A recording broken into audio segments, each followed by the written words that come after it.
Hello, I am Manawoltus, and today I'm here to talk about an extremely serious topic.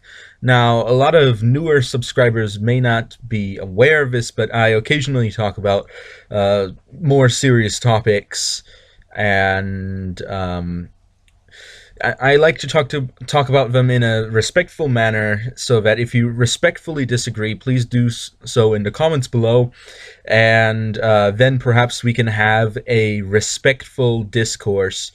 Because I don't want to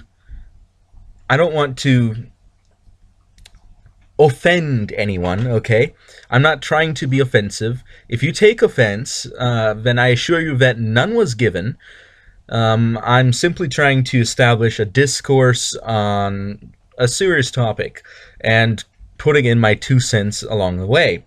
So anyway, today I'm going to be talking about the recent chemical weapons outburst in Syria, as well as President Donald Trump's response to it, the United States of America's military response to that, and how this pans out in international politics, as well as my opinion on the philosophy or the ethics of using chemical weapons.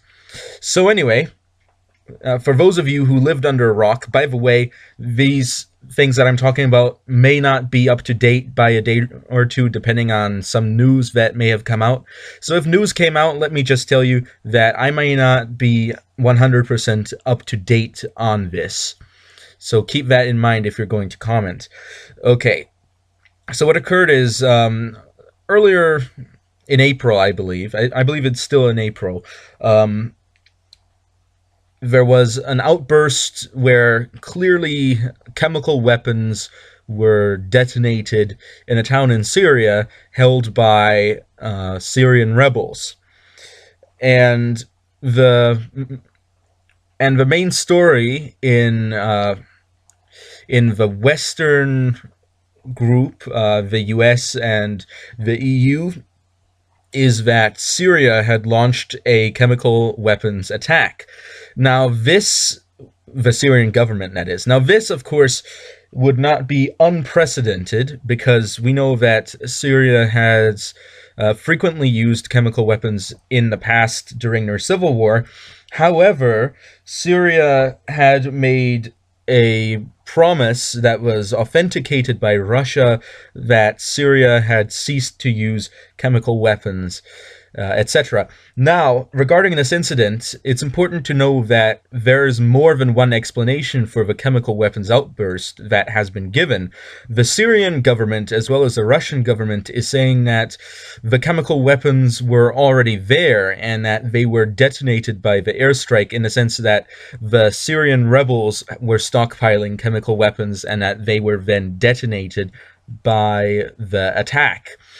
Now, of course, I'm not 100% sure of either of these stories, and the reason for that is because, as far as I know, there hasn't been 100% confirmation. In fact, the UN was putting together a team in order to look into the situation and get 100% proof of evidence of exactly what happened. We'll see exactly what type of bombs were dropped, whether they were chemical weapons or conventional weapons. And I think I'm about 80% that Syria dropped chemical weapons. However, I still have to say that in that 20%, it is definitely a possibility that the rebels could have had chemical weapons. And the reason that I'm saying this is because, wouldn't you know it, that the rebel town that was being attacked was actually under the control of a branch of Al-Qaeda. So, of course, that really puts a conflict in there, because Al-Qaeda, because obviously the Syrian government was attacking an Al-Qaeda town. And it's important to have that in mind when you look at this story, to know all the different aspects of these issues. Now, of course, I'm going to go further and say that it is a very bad thing that many civilians were affected by this chemical weapons outburst. That was likely and probably done by the Syrian government. However, I'm not going to rule out the other options until there is a solid evidence, because uh, there are other options available. So I have to think about that from a skeptical standpoint. I need to be a bit skeptical in these situations so that we don't get carried away, because a similar situation occurred with the Iraq War, where uh, there was even evidence presented that then turned out to be fake, that Saddam Hussein had weapons of mass destruction. And of course, I don't want a repeat of that episode in history. I want the government to be honest. I want people to have intellectual honesty when they look at these issues, to fully understand exactly what happened. Because same thing with the Gulf of Tonkin incident, where there's some shady stuff was going on there as well. It's important to confirm what happened from an objective standpoint, so that then you can make well informed decisions based on what has been established. Now, of course, I am implying that Donald Trump has not done this, and that he has instead um, jumped the gun in attacking the Syrian government by spending millions of dollars worth of missiles to attack a Syrian airbase, millions of dollars of American taxpayer money that I would rather have spent after a good confirmation of exactly what happened, and a vote by Congress as to how the United States should react to this. Because, number one, the reaction was not immediate. The U.S. attack on Syria occurred days after the chemical weapons incident. So that, and also Syria currently, as a country, does not really pose an imminent threat to the United States. So I don't really see a reason for the United States to make such a sneak attack. I could call it a sneak attack, yes, on the Syrian government. Now, of course, the United States has been hostile to the Syrian government for some time now, in an indirect sense, by giving weapons to the rebels. By the way, some of which are Al Qaeda, as I said earlier, and early on there were rebels that were given weapons by the United States that eventually turned out to be part of the Islamic State. And that's really embarrassing for the United States to be supporting these people. Now, of course, as far as I know, the Obama administration standpoint had been that they were trying to ensure that the the moderate leaders of the rebellion would get ahead, which is another way to say that they are hoping that the moderate leaders are getting ahead, because they're still supporting people like Al Qaeda and ISIS, although I don't think they're doing ISIS anymore. And another question in here is, did the Syrian government under Assad really need to fall? Was it really worth all the lives that were taken in this civil war to overthrow Assad, who still isn't overthrown yet, as in there's still more people dying today? Was that really worth it? Is it really worth it to destabilize governments that are stable in order to bring about a chaos that you then hope the people in that country are able to sort out? I don't really think that's worthwhile doing. I think that if you look at similar events, for example, let's say Germany after World War II, it was occupied, and you know what happened? The troops stayed in there, and people made sure that by the time they left the country, it was organized and running smoothly. Meanwhile, Iraq, not so much. So it's one of those things where a lot of these people are too eager to get into one of these fights and then too eager to pull out when they say, "Oh yeah, we killed the leader, so now all the other guys behind the leader are just suddenly going to disappear." No, that's not how it works. You have to, if you're going to do a job, you have to make sure that you're ready to do the job and that you're ready to finish the job as well.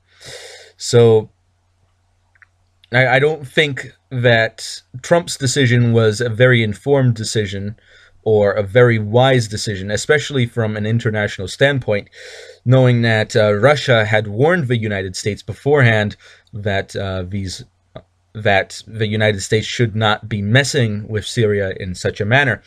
Now, speaking of Russia, what is Russia's interest in Syria? Well, Russia has a port in Syria that they are allowed to use, which is Russia's main port in the Mediterranean, and that in probably any negotiation in this situation, Russia is not willing to give up. So we end up with a problem. If the United States continues to attack Syria and decides to actually full-on overthrow the Syrian government, then the following government will have an issue with Russia, as in, what about Russia, who they're not going to leave that port. So two things could happen in this scenario. Well, three things, but I'll get to the third a bit later. First of all, the port could actually be given to Russia as part of its territory, in which case, because the Syrian rebels, they're not going to be that friendly with Russia. Or, number two, Russia could gain a favorable government in Syria if Donald Trump decides to abandon the Syrian rebels in this. Or number three, there might be a war between the United States and Russia. Now, of course, there's other options. For example, the Syrian rebels then decide to be friendly with Russia and continue the same arrangement that the Assad regime had. Or, yeah, there's a lot of different options, a lot of different ways this can turn out. But it's just a bad situation overall.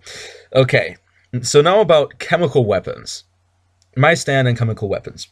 I think that weapons of mass destruction are weapons that should always be considered, in the sense that you don't have to have them, but you should consider what are the benefits and the detriments to having these weapons. And if you do use these weapons, you should use them in a responsible manner. Now, of course, let's say a biological weapon, I don't think that can be realistically used in a responsible manner, because it's a pathogen, so it's just going to spread among a population, and it's very difficult to control. It lacks the discrimination that weapons such as bullets have, because bullets, you can shoot them in a specific direction, and with enough knowledge, you can know exactly what it's going to hit.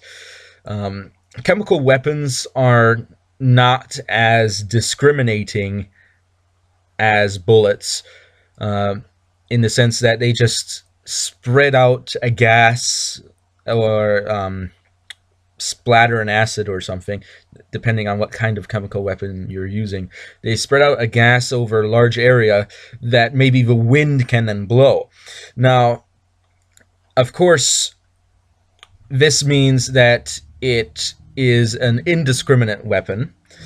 Now, of course, the difference between chemical weapons and biological weapons, from a practical standpoint, is that chemical weapons are generally localized, in the sense that the nerve gas will spread out and then it will eventually dissipate. It can only spread so far. Meanwhile, well, dissipate to a point where it's not really going to affect people anymore. Now, meanwhile, biological weapons just keep going and going and going until there's nothing left for them to uh, latch onto, which is very bad. So it's a non localized weapon. Now, I think that it's always important to say that in warfare, you don't want to unnecessarily kill civilians. You want to keep civilian casualties as low as possible, without, of course, compromising your ability to win a war. Now, in with chemical weapons, what this would mean is that you would not use chemical weapons in a place where there's a lot of civilians. So if Syria did in fact drop chemical weapons on this area that had a lot of civilians, I definitely do condemn them for that. Because chemical weapons are an anti-personnel weapon. It's a weapon that specifically attacks people. And so unlike a nuclear bomb, for example, in World War II, before the nuclear bombs were dropped, the United States dropped millions of pamphlets all over Japan, warning Japan which cities would be attacked, telling people to evacuate, and also telling, in the later pamphlets, telling them that they had a very powerful weapon that they were going to use. Now, the reason that this does not negate the effect of the nuclear bomb is that the targets of these attacks were stationary. They were buildings, factories, etc. Meanwhile, an anti-personnel weapon, if you were to forewarn with an anti-personnel weapon, people would just move. So now, of course, in Japan, people didn't move, even though they were warned exactly which cities would be attacked. But of course, things happen, I guess. That's war. And anyway, however, with chemical weapons, it would be ineffective to forewarn against them. So the only way to really use chemical weapons is on a battlefield where there's no civilians, where you can be sure that you're hitting enemy combatants. Now, of course, there is another issue involved, which is it good or bad to use chemical weapons on enemy combatants, in the sense that chemical weapons, a lot of them are not, there's varying levels of lethality, and I have to say that if it is the best option to get the job done, I would not object to chemical weapons. Now, that being said, it has to be in a situation where you're not likely to hit civilians, and of course, it's an anti-personnel weapon, and where you don't think the wind is going to blow in a manner that it's going to hit civilians. Now, of course, this is a very unpopular opinion that it might be okay to use a chemical weapon in certain circumstances, but I have to qualify this by saying that nuclear weapons have a chemical component to their after effects, the nuclear fallout. So if it's okay to use a nuclear weapon, then it certainly is okay to use a chemical weapon. Now, of course, since a chemical weapon is an anti-personnel weapon, it has to be used in a different manner to a nuclear weapon. Now, of course, a nuclear weapon can be used as an anti-personnel weapon, but the way current warfare goes, I don't think that's really that likely to happen, because it would be a waste, since nowadays groups of soldiers are a lot more spread out than they used to be back in the days of having huge armies march together. Those days are long past, so I don't think a nuclear bomb can be used that effectively as an anti-personnel weapon. Now, of course, there's tactical nuclear bombs, which can have varying amounts of strength, and they can be used in various manners. Now, now another issue is, should we have weapons of mass destruction in the first place? And my answer to this is going to be, if you're not going to have if you're not going to have weapons of mass destruction, then what about people who are? And that is a very great argument, because if, let's say, you are the Soviet Union and the United States gets nuclear bombs, as the Soviet Union, you now are at a tactical disadvantage, or even strategic disadvantage, depending on how you think about it, to the United States. You're at a disadvantage, and you don't want the United States to go and wreck you in a war. So, of course, you're going to want to get nuclear weapons. Now, let's say there was a movement in the Soviet Union that said, no, let's not have nuclear weapons. Then, of course, the Soviet Union would permanently have a disadvantage to the United States, because the United States had nuclear weapons and the Soviet Union did not. And, of course, from a standpoint of international politics, that is not a good thing. You need the advantages you need as many advantages as you can have, or as many allies that have such advantages as possible. And this is generally the philosophy in global alliances, where you've got Iran trying to get nukes now so that they don't have to worry about other countries with nukes having such an advantage over them. Now, that being said, if you are a country that does have nuclear weapons, then of course your interest is going to be to prevent opposing countries from having nuclear weapons. So it really is a huge game of chess, where the stake is the lives of millions of people. So you don't want to mess up and get into a situation where your opponent can kill millions of your people without you being able to fight back. And that's essentially why countries strive to have weapons of mass destruction. It's because you don't want to be at the back end of the deal when your enemy has them and you don't, and you're getting wrecked because you don't have them. Now, of course, a similar thing goes with the militarization of space. Eventually, space is going to be militarized. It doesn't matter how many people don't want to militarize space. Somebody at some point is going to want to militarize space, and they're not going to care about what anybody else has to say about it. And when they do it, then they have an advantage over everybody else, and then suddenly all the other major powers are going to want to militarize space, because they don't want to be at such a huge disadvantage to another nation that militarizes space. So, of course, mutually assured destruction is logically superior to your enemy destroying you. And that's the way it is, and that's the way it's going to be, and that's the way that it historically has been throughout all of history. I read a lot of history. You see people getting better weapons, and everybody else wants the better weapons as well, even though these weapons might be very gruesome and dangerous. Now, of course, the one exception to a weapon that everyone should have is, of course, bioweapons, because bioweapons are very difficult to control, and they can extremely easily go right back at you. You can easily be wiped out by your own bioweapons. So it's not really a wise decision to use bioweapons. Now, radiological weapons, same thing as nuclear weapons, except without the big boom.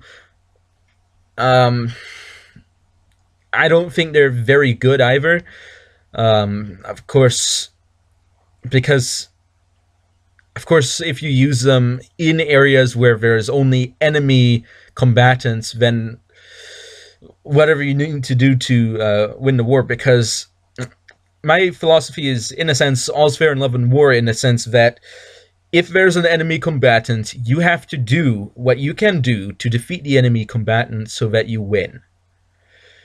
If there's an enemy civilian, then no, don't. Now, of course, if the enemy civilian becomes an enemy combatant, then there's another issue there.